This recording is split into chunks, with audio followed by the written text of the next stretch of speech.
الله در سوره تبارک برای ما و شما گوشزد کرده میگوید که اعوذ بالله من الشیطان الرجیم الذي خلق الموت والحیات لیبلوکم ایکم احسن عملا. الله سبحانه و تعالی در این آیه کریمه برای یکایک ما و شما گوشزد میکند که بندگان من برای شما مرگ آفریدم و حیات آفریدم و یکایک شما را الله میگوید که میسنجم کدام شما کاری خوب میکنید و کدام شما کاری بد میکنید. قومای عزیز، برادران ارجمند، بیایید خودمان در نفس خودمان ظلم نکنیم. الله سبحانه و تعالی ملائکه های آفریدگی است که هر یک سخن ما و هر یک عمل ما را لحظه به لحظه می نویسد. الله سبحانه و تعالی میگوید ما یلفظ من قول الا لدیه رقیب عتید. ما یلفظ من قول الا لدیه رقیب عتید. الله سبحانه و تعالی گوشزد کرده میگوید ای بنده زبان تا بیهوده نکشا. هر سخنی که از زبانت میبراید الله سبحانه و تعالی میگوید که ملائکه های ما نوشته میکند، فقط در نزد الله جواب میگویی. یک کس دشنام دادی فقط در نزد الله جواب میگی. یک کس تحقیر کردی فقط در نزد الله جواب میگویی. یک کس حقش خوردی فقط در محشر در نزد الله دعوا میکند. یک کس یه شپلاق زدی فقط در نزد الله جواب میگویی. نزد الله دا گیره میکند که ای الله انا می مرزد، همین حقی مرا خورد. الله سبحانه و تعالی چی میگد؟ الذی خلق الموت والحیات. الله میگه ما برای شما مرگ آفریدم، هیچ کس در کره زمین باقی نمیماند. کل من علیها فان و یبقى وجه ربک ذو الجلال والاکرام. الله میگه که همه مرگ میچشد، بغیر ذو الجلال والاکرام، بغیر الله دیگه همه مرگ میچشد. من برای ما همه معلوم است که یک چند ماه پیشتر عروسی بابای حکمت الله دخترچش در همین مکان جنازه کرده بودیم. اگر شما شاهد باشید، بعضیتون همیجا در صف بودید، دخترچی عروس در همیجا جنازه کرده بودیم. امروز نوبت بابی حکمت الله خودشید. شاید مردمی که در صف ایستادگی است همین آخران جنازه خواندگی تو باشد، نوبت ما و تو میشد مرگ. حاضرم وقت است توبه کنیم، نیتامون خیر کنیم، کی از گناه باز میگردیم. ما برای شما یک آیت ترجمه میکنم، بعد نماز جنازه را میخوانم. فضیل ابن عیاض، فضیل بسیار قاضی شد، بعد دزد بود، غارتگر بود، زیناکار بود. بالای خانه دیوال یک بیوزن برای دزدی در آمد. همسایش در نیم شب قرآن تلاوت میکرد، نماز تهجد میخوان، الحمد خواندک ولا ضالین آمین گفتک. بعد وی تکرار میکرد الم یعنی للذین آمنوا ان تخشع قلوبهم لذکر الله.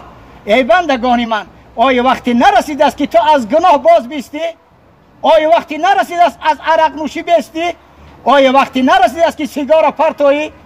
آیا وقتی نرسید است که از پیوانوشی باز بیستی؟ قومای عزیز، در شما سخت نرسه.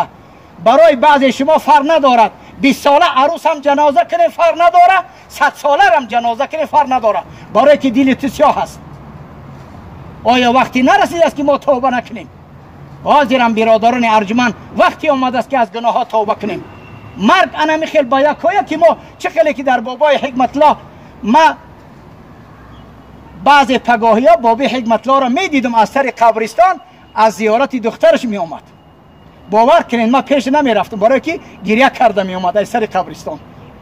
پیش خانه ما وقتی میگذشت من میدیدم شه، من رو میانیمه میکردم که گریه کرده سر قبرستان میرفت، گریه کرده می آمد. امروز من حالش از دنیا گذشت. فراموش نکن کسی در صف ایستادی، مرگ یکایک ما و شما را میاد دریاب میکند. الله چی میگه؟ اینما تکونوا یدرککم الموت ولو کنتم فی بروج مشیده. در کدام قصر محکمی نباشی مرگ دریاب بود میکند. مرگ تو را دریاب کرده میکشد.